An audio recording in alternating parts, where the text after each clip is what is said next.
또 많은 분들이 처음에 투자를 시작하실 때 장투만이 그냥 이제 진리의 이제 제대로 된 투자 방법이고 단투는 뭔가 좀 잘못된 투자라는 인식이 좀 있으셔서 실제로 단투도 충분히 이제 현금 흐름을 창출하는데 규칙을 가지고 만약에 매매를 한다면은 가능하다는 것을 보여드리고 싶었고요.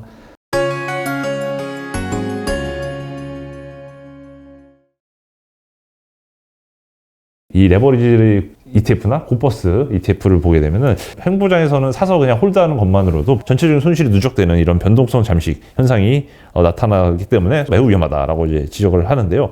그럼에도 불구하고 또 세배 레버리지 ETF를 고수하는 또 이유가 있나요?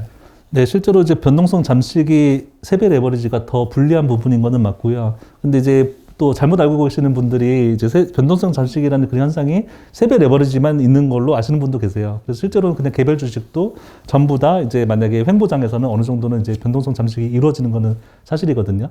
근데 그게 세배로 더 변동이 커질 때는 이제 같은 퍼센트죠. 이제 1%씩 왔다 갔다 하는 거랑 3%씩 왔다 갔다 하는 것 자체가 실제로 잠식이 이제 곱하기에 의해서 이제 잠식이 이루어지기 때문에 불리해지는 건 맞는데요. 보통 그렇게 이제 설명할 수 있는 거는 그냥 어느 시점에서 올인해서 장투를 했을 때 얘기죠. 근데 무한매수법 같은 경우는 사실 매 시점마다 매수가 계속 이루어지기 때문에 오히려 변동성 잠식에 의해서 매수가가 떨어지게 되면 오히려 평단을 낮출 수 있는 기회가 되기도 합니다. 그래서 하락장에서는 이제 지속적으로 매수를 해서 평단을 낮춰간 다음에 그 다음에 이제 상승량이 왔을 때 그 하락한 만큼에서 평단에서 이제 올라가서 매도가 되는 현상이기 때문에요. 실제로 해보시면 매도가가 처음에 매수를 만약에 $50로 만약에 시작을 했는데도 불구하고 매도가 더 아래에서 일어나요. 그래서 한번 이제 파도를 타고 이제 내려갔다가 다시 올라오면서 이제 평단이 낮아진 상태에서 매도를 하게 되면 10% 매도를 했는데도 불구하고 $50보다 더 아래에서 매도를 하고 수익이 나거든요. 그래서 그런 횡보장에서 오히려 더 유리한 방법이 무한매수법이라고 보시면 되겠습니다. 예, 감사합니다. 라우님께서 또 이제 유튜브 상으로 또 인증하신 게 개인 정식 그 밸류 리밸런싱 계좌가 있고 또 한 달에 50만 원으로 10년 뒤에 10억 만들기 계좌도 있고 또 거치식 VR, 인출식 VR 뭐 이렇게 총 4개의 계좌를 이제 인증을 해주셨는데 네. 뭐 이런 각 계좌의 성격과 뭐 지금 현재 현황은 어떤지 한번 설명 부탁드리겠습니다. 일단은 밸류 리밸런싱에 대해서 조금 설명을 드려야 되는 상황인데요. 앞서 설명드린 무한매수법이랑은 완전히 다른 방법이고요. 무한매수법은 단투를 이용하는 방법이고요. 그다음에 밸류 리밸런싱은 TQQQ를 이용해서 장투를 하는 방법인데요. 제가 장투를 이제 TQQQ로 하는 것에 대해서도 또 지금 이제 유튜브를 통해서 중계를 하는 이유는 실제로 TQQQ가 이제 많은 전문가분들이 어느 정도 이제 스윙이라든지 그런 식의 투자까지는 그래도 어느 정도는 좀 가능하지만 장투는 불가능하다라고 대부분 이제 전문가들이 많이 말씀하시거든요.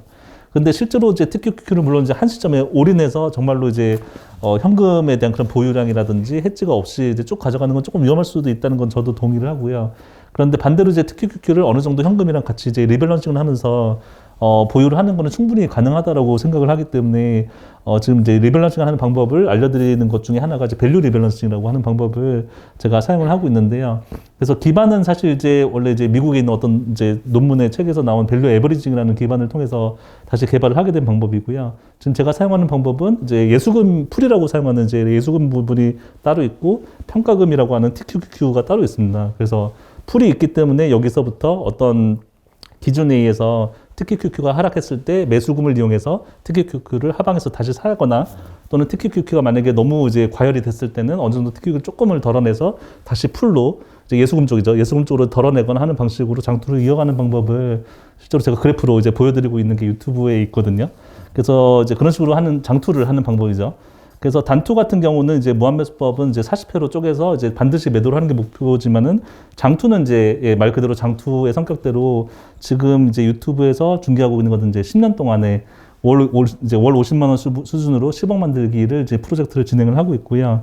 그래서 제가 최근에 이제 인증한 제 계좌는 TQQQ를 한 2만 개 정도를 이제 총 보유를 하고 있는데요. 그래서 그 중에서 저도 개인적으로 제가 적립식으로 밸류 리밸런싱을 하고 있는 계좌가 있고 또 밸류 리밸런싱이 총 3가지가 있습니다. 그래서 적립을 하고 있는 이제 밸류 리밸런싱이 있고 또는 아무것도 이제 현금 흐름이 없는 그 안에서만 이제 그 풀과 왔다 갔다만 하게 되는 거치식이 있고요. 그다음에 인출식이라고 해서 그 전체 평가비라든지 풀에서 조금씩 매달 또 소량을 아예 그냥 배당금처럼이죠. 배당금처럼 이제 빼내는 인출식 밸류 리밸런싱이라는 또 방법이 있어서 그 세 가지에 대한 이제 계좌가 다 지금 현재 갖춰져 있다라고 보시면 되겠습니다. 아, 예. 무한매수법만 하면 될 것 같은데 굳이 또 이렇게 밸류 리밸런싱 개념을 만드셔서 장투 개념을 구분하신 이유가 또 있나요? 네, 실제로 단투 같은 경우는 이제 물론 무한매수법이 단투로 이루어진 투자 방법이고요. 또 많은 분들이 처음에 투자를 시작하실 때 장투만이 그냥 이제 진리의 이제 제대로 된 투자 방법이고 단투는 뭔가 좀 잘못된 투자라는 인식이 좀 있으셔서 실제로 단투도 충분히 이제 현금 흐름을 창출하는데 규칙을 가지고 만약에 매매를 한다면은 가능하다고 하는 것을 보여드리고 싶었고요. 그 다음에 장투는 지금 당장의 현금 흐름을 어떻게 보면 약간 희생하고 하는 거잖아요. 그래서 장투가 사실 굉장히 또 오히려 단투보다 장투가 위험한 것 중에 하나가 너무 큰 금액이 일단 한 번에 들어가는 경우가 대부분이기 때문에요. 그 큰 금액이 변동성이 나중에 계속 이제 커지게 되거든요. 그래서 이제 그 장투가 나중에 상승할 때 물론 너무 기분 좋게 이제 또 생활하실 수 있지만 하락장에 왔을 때 그것을 이제 또 바라보는 그런 심정들이 계속 이제 멘탈이 이제 위아래로 변동성이 같이 심해지기 때문에요. 실제로 장투를 처음에 계획했던 대로 이제 장기간 계획을 실행하기가 현실적으로 좀 어려운 부분들이 있습니다. 그리고 계속 자신의 이제 현재 상황을 희생하면서 이제 장투를 또 이어가야 되는 또 그런 부분이 있고 또 마지막으로 매도를 언제 해야 되는지에 대한 또 그런 또 숙제가 마지막까지 남아 있는 부분이죠. 사람이 또 살다 보면은 어느 순간에 또 목돈이 필요하거나 이런 순간이 계속 주기적으로 오기 때문에 장투를 더 너무 이제 큰 비중으로 하게 되면 될수록 오히려 그런 부분이 더 위험한 순간에 올 수 있다고 생각하고요. 단투는 반대로 이제 현금 흐름에 지금 당장에 대한 현금 흐름을 원활하게 할 수 있는 장점이 있는 반면에 장투처럼 복리를 이용해서 굉장히 큰 금액을 수익을 얻는 방법은 사실 아니에요. 그래서 무한매수법은 제가 이제 연 20% 정도의 수익률을 목표로 하고 있지만 실제로 그 연 20% 수익률이 또 어떤 분들이 보기에는 그냥 QQQ나 스파이 같은 거를 그냥 사서 장투하면은 그 정도 수익률이 나오지 않냐라고 말씀하시는 분도 계세요. 근데 그 말씀도 틀리진 않은데 그 말씀의 오류 중에 하나가 아까 제가 말씀드린 장투나 단투는 구분을 못 하시는 거죠. 그래서 단투는 제가 그 40분할로 이제 계속 그 단투를 이어가면서 매달 또는 한 2달에 한 번씩 정도는 계속 이제 수익권이 계속 오기 때문에 현금 흐름이 오는 거고요. 그래서 QQQ 장투는 사실 현금 흐름이 그냥 없는 방법이죠. 그래서 일단 방법 자체가 다르다는 걸 말씀드리고 싶었고요. 그래서 장투 지금 밸류 리밸런싱도 하지만 같이 하는 이유는 단투를 통해서 현재의 현금 흐름을 창출하고 싶었고 또 장투를 통해서 미래에 또 이제 그런 계획된 많은 분들이 원하시는 이제 경제적 자유라든지 이런 것들을 또 꿈꾸고 있기 때문에 또 그것을 위해서 장투도 일부를 하고 있다고 보시면 되겠습니다. 네. 그래서 저는 일반적으로 단투만 다 한다든지 장투만 다 하는 방식은 사실 추천드리지 않고요. 장투랑 단투랑 같이 하는 것 자체가 이미 서로 방법론 자체가 해지가 되기 때문에 위험이 조금 분산된다라고 보시면 되겠습니다. 이제 막 시작하려는 분들에게는 뭐 비율을 뭐 5대5 뭐 어느 식으로 좀 이제 추천? 네, 보통 5대5 정도가 괜찮은, 그러니까 애매하면 사실 5대5가 가장 적당한 것 같고요. 네네. 만약에 본인이 현금 흐름이 그렇게 많이 필요하지 않은 상태라고 하시면은 무한매수법 비중을 조금 줄이셔도 괜찮고 반대로 은퇴를 하셔가지고 현금 흐름이 좀 충분하지 않으신 분들은 반대로 이제 현금 흐름을 위해서 무한매수법 비중을 또 늘리실 수도 있겠죠. 그래서 그런 식으로 본인의 상황에 맞게 또 이제 조절을 하시면 될 것 같습니다. 네. 별개로 또 배당금을 좀 중시하시는 분들은 요즘 그렇죠. 또 QYLD라고 또 이 커브드 콜 전략을 쓰는 ETF 중에서 연 배당률 기준은 이제 10%가 넘는 이제 그런 ETF를 쓰고 있는데 배당금도 받으려면 뭐 커브드 콜 ETF도 많이 유행인데 QYLD 같은 거는 좀 어떻게 개인적으로 보세요? 일단 저는 개인적으로 QYLD 같은 경우는 이제 만약에 어떤 다른 투자와의 서로 이제 리밸런싱이나 해지 관련해서 만약에 보유하시는 거는 괜찮다고 생각하는 편이고요. 반대로 근데 많은 분들이 QYLD를 또 선택하는 이유 중에 하나가 단순히 그냥 배당을 받기 위해서 큰 목돈을 들여서 QYLD에 한 번에 이제 올인을 하시는 경우들도 꽤 있거든요. 근데 사실 그 QYLD 자체가 이제 물론 배당금이나 사실 엄밀히 말씀드린 배당이라고 이제 표현하지 않고 분배금이라고 보통 표현하는데요. 그래서 기업으로서 이제 배당을 받아서 이제 분배하는 형식은 아니고 이제 커버드 콜이라는 방식을 통해서 이제 차익 거래로 이제 분배금을 이제 지급을 하는 방식인데 그래도 월 1% 정도에 거의 가깝게 분배금이 나온다는 것 자체는 굉장히 매력적인 건 맞거든요. 근데 실제로 그 주가 자체가 QYLD는 장기적으로 조금 하락 추세에 있기 때문에 점점 그 평가금 자체가 깎여 내려갑니다.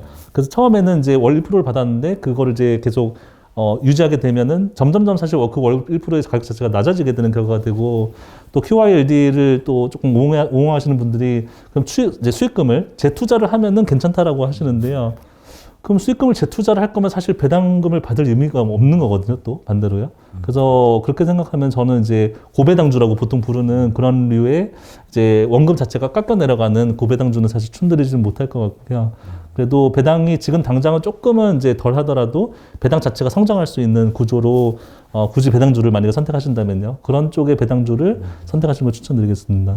전통적으로 그 주식 투자를 하시는 뭐 예를 들면 자산 배분이라든지 아니면 좀 더 그냥 한 배짜리 그냥 ETF 사신다는 분들에게는 또 어떤 추천을 해주시나요? 그냥 스파이나 QQQ를 모아가시는 것도 저는 나쁜 투자라고 전혀 생각하지 않고요. 그것도 이제 아무렇게나 그냥 막 급등주에 올라타고 이제 마음대로 이제 매매를 하신 것보다 훨씬 낫다라고 생각을 하거든요. 근데 제가 그렇게 투자하지 않는 이유는 일단은 뭐 요즘 이제 인플레이션이 이슈인 것처럼 사실 물가 인상 자체가 굉장히 가파르게 올라가고 있어가지고 스파이나 QQQ의 수익률로 내가 만족을 할 수 있을까 해서 시작한 것 같아요. 네네. 그래서 이제 그 정도 수익률이 물론 나쁘진 않지만 복리로 이제 했을 때 물가 상승과 이제 차이가 사실 그렇게 크진 않거든요. 수익률이요. 수익률 자체는 크다고 생각하실 수 있지만 물가 상승률을 이제 계산을 했을 때는요. 그래서 그것을 조금 더 간격을 넓히는 방법에 대해서 그러니까 조금 더 수익률이 높은 방법을 고민을 하게 된 이유는 사실 부동산 상승 때문인 것 같아요. 처음에 시작은요. 그래서 저도 사실 제가 의료 전문직에 있으면서 그래도 일반인 직장인보다는 조금 더 고수익의 그런 노동소득을 얻고 있음에도 불구하고 제가 집값을 따라잡지 못한다는 거를 깨닫기 시작했거든요. 그래서 제가 아무리 일해도 서울에 있는 집값이 이제 매년 이제 어느 정도 이제 상승하는 그 상승분을 제가 노동소득을 아무리 열심히 일해도 전문직인데도 따라가지를 못하고 있는 거예요. 그래서 이제 저도 이제 무주택자로 40 넘게 이제 무주택자로 있었기 때문에 그런 부분에서 조금 더 소외감이라든지 또는 위기감을 느끼고 세배 레버리지를 이용한 이제 투자법을 연구했다고 보시면 될 것 같습니다. 무한매수법을 한번 한마디로 좀 요약을 하면서 이 전체적인 좀 출연 소감도 한번 정리해 주실 수 있는지. 일단 저는 이제 금융 전문가가 아닙니다. 근데 이제 제가 오히려 더 편하게 이런 부분에서 말씀드릴 수 있는 거는 제가 금융 전문가가 아니기 때문인 것도 있거든요.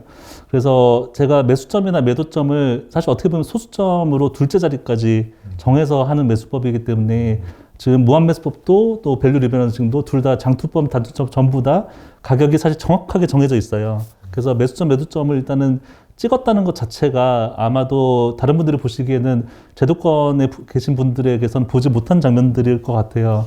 그래서 그거를 일단은 저는 할 수 있는 이유가 저는 사실 금융업에 있지 않다 보니까 이제 어떻게 보면은 조금 더 그런 이제 시황 분석이라든지 또는 이제 주식 분석을 해서 사실 주식 분석이 100% 맞을 수가 없거든요, 절대요. 그래서 이제 그런 부분들을 또 이해를 못 하시는 분들도 사실 계시기 때문에 많은 이제 금융 전문가 분들이 조금 안 좋은 소리를 듣거나 이제 또 이제 주가가 하락할 때 안 좋은 소리를 듣거나 이런 사이클을 분명히 타는 것도 있고 그런 부분에 있어서 스스로 더 어떻게 보면 당연히 방어적으로 갈 수밖에 없는 부분들이 있고요. 저 같은 경우는 사실 처음에 시작은 그냥 제가 하고 있는 매수법을 그냥 소개를 해드린 거에서 시작한 거에 불과합니다. 제가 책을 내려고 사실 이런 방법을 한 것도 아니고 그냥 뭐 이제 그냥 미국 주식 관련된 큰 대형 커뮤니티에서 그냥 제가 이런 방법으로 코스트 에버리징이라는 방법으로 이런 매수법으로 매수를 해서 매도를 해서 수익을 일정하게 내고 있습니다라고 했는데 그게 이제 어느 정도 반향이 온 거죠. 많은 분들에게서요. 그래서 이제 수요가 있어서 책으로까지 발간하게 됐고 지금 또 따로 카페가 이제 생겨서 하게 됐는데요. 이 방법도 마찬가지로 절대적으로 옳은 방법이거나 수익을 내는 방법도 전혀 아니에요. 그래서 많은 분들이 그냥 아무 기준 없이 매수 매도를 하는 것보다는 낫다라는 정도로 일단은 인식을 해주시고 일단은 보통 이제 키움 실전 대회라든지 이런 데 이제 그냥 무한매수법으로 약간 반장난으로 출연하신 분들이 일단 경험하신 거는 상위 10% 안에는 확실히 들거든요. 네네. 그래서 근데 반대로 말씀드리면 만약에 거의 전부 다가 손해를 보고 있는 그런 안 좋은 장에서는 무한매수법도 당연히 손해를 볼 수밖에 없기 때문에 그래서 그런 부분들을 어느 정도는 이해를 하시고 접근하셨으면 좋겠습니다. 네. 원칙을 어쨌든 그대로 따른다고 해서 뭐 100% 수익 보장이라든지 이런 그런 허황된 발언이 아니라 그냥 전체적으로 시장에 따라서 상대적으로 하락장에서도 어느 정도 좀 방어를 하면서 그걸 수익의 기회로 미래 수익의 기회로 가져갈 수 있는 그런 방법에 대해서 이제 설명해 주신 거라고 이해를 해 주시면 될 것 같습니다. 예. 라오의 무한매수법 서적과 유튜브 채널을 통해서 보다 더 다양한 정보를 찾아보실 수 있을 것 같습니다. 예, 다음에도 알찬 콘텐츠로 여러분들 찾아뵙도록 하겠습니다. 지금까지 자이언트TV의 안갑성 기자였습니다. 감사합니다.